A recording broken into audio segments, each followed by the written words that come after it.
Energy sector में हम आत्मनिर्भर हो, एडिबल ऑयल। अब ये कुछ नया लाए हैं, हमारी बाबा रणछोड़दास। मोदी आत्मनिर्भर की बात करता है तो मल्टीलेटरिज्म के सामने चुनौती तो बन नहीं जाएगा। लॉजिस्टिक सिस्टम को और अधिक, ये क्या है? जीरो डिफेक्ट जीरो इफेक्ट वाला हमें दुनिया के सामने मैन्युफैक्चरिंग क्षेत्र में जाना। और जब मैं दुनिया को कहता था हम राजनीतिक लाभ नुकसान के गणा भाग के अंदर, यार तुम तो धनाधन फेंके जा रहे हो। अब पूरा दल पूरा हमारा। राहुल गांधी के बारे में आप क्या कहें? राहुल गांधी तो एक देशद्रोही व्यक्ति है। ऐसा क्यों बोल रहे हैं? वो तो नेता विपक्ष है। ना ना ना, वो नक्सलियों से संबंध उनका, अच्छा, देश विरोधियों से संबंध उनका। ठीक है। अगर मैं ये जो शब्द बोला हूं ना कि देश विरोधी व्यक्ति है, देश द्रोही की जो सोच होती है वो 90% राहुल गांधी जी। अगर वो देशद्रोही हैं तो सरकार के पास तो फिर इसके सारे डेटा होंगे, रिकॉर्ड होंगे, तथ्य होंगे, कागज होंगे। क्यों नहीं गिरफ्तार करके आप उनको जेल में डालते? रासुका लगाइए उन पर, उनको जेल में डालिए। ये सिर्फ बयानों तक ही ये बातें सीमित क्यों रहती? नहीं, लेकिन देखिए उनके ऊपर तो केस चल रहा है। कौन सा केस? बहुत सारे केस। देशद्रोही होने का केस नहीं चल रहा। नहीं, देशद्रोही होने का केस नहीं चल रहा है, लेकिन ऑन रिकॉर्ड का है वो देशद्रोही। हाँ, मैंने कहा है ये फंस गया सीएम। और मैं जो कहा हूं उसके बहुत सारे रीजन है, मैं आपको गिना सकता हूं। मैं राहुल गांधी जी के जितने भी उनके चाल चरित्र अभी तक देखा हूं, अच्छा, और जिस प्रकार से वो संसद में आकर के हम लोगों के नजरों के सामने जिस प्रकार देश को डिफेम करते हैं।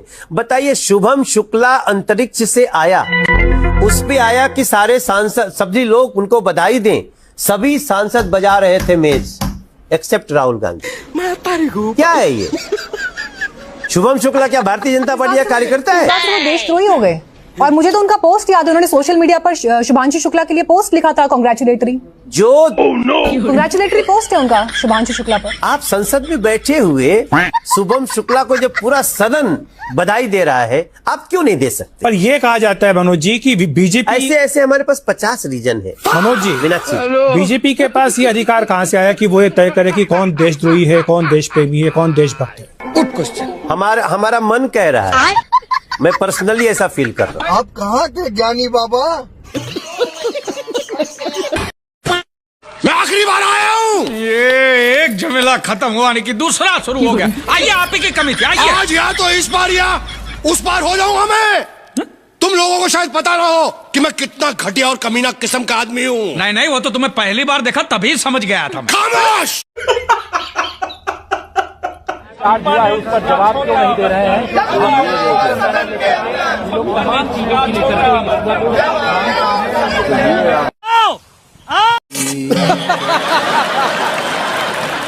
एक बाबा रामदेव था, उसने हमें ज्ञान दिया कि रे 35 रुपए का पेट्रोल चाहिए कि नहीं चाहिए।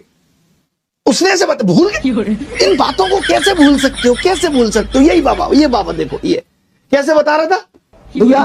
पेट्रोल जो है उसका जो बेसिक प्राइस होता है वो 35 रुपए के आसपास है। सब पता था बाबा। अब उसके ऊपर करीब 50% टैक्स है। तो पूरी स्टडी है मेरे पास में। पूरी स्टडी की बाबा ने। अच्छा, स्टडी करता है बाबा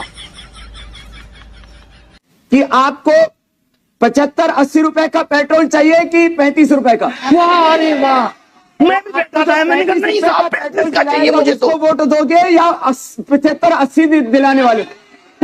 ये जनता भी खुश है। आज गैस सिलेंडर, रजत दलाल भी थे, सॉरी रजत शर्मा भी थे, 400 का हंस रहे थे के बिना जो है 1200 रुपए का मिलता है।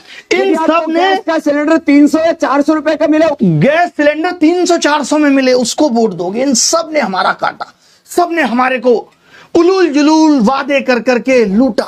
1.5 करोड़ नौकरियां आएंगी हर साल, ये वादे दिए गए। बाबा ने बोला कि विदेश से काला धन आएगा, हर गांव को 200 करोड़ रुपए मिलेंगे, हर नागरिक की जेब में 15 लाख रुपए जाएगा। हम भी बड़े खुश हो गए और पलट दी हमने सरकार। हमने कहा देखते हैं साहब। सरकार ने 50 दिन मांगे, प्रधानमंत्री ने, हमने 5 साल दिए। फिर मौका आया, प्रधानमंत्री ने कहा और 40 दिन चाहिए, हमने फिर 5 साल दिए। फिर प्रधानमंत्री ने घुमा के कहा हमें 50 दिन चाहिए, और अब फिर हम 3-4 साल दे चुके हैं। और उसके बाद हालात क्या है देश में? लवड़े न भोजन।